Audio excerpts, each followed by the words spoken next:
Beginilah aksi seorang pencuri tabung gas LPG di salah satu warung kota Parepare, Sulawesi Selatan.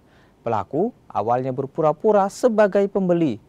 Memanfaatkan kondisi pemilik warung yang sibuk melayani pembeli, pelaku akhirnya membawa kabur 2 tabung gas LPG. Aksinya pun terekam kamera pemantau pemilik toko. Aksi pencurian ini bukan kali pertama terjadi. Tercatat ada 8 kasus pencurian yang semuanya terekam CCTV milik warga. Jadi dia melewati mobil, depannya mobil dia parkir motornya. Ya.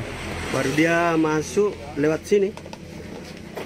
Dia tidak langsung ambil, dia berdiri dulu di depan meja istilahnya. Sementara penjual sibuk melayani, ada pembeli 2 orang. Ya. Begitu penjual sibuk melayani pembelian 2 itu, dia langsung ambil tabungnya, dibawa keluar. Iya. 2 biji tabung.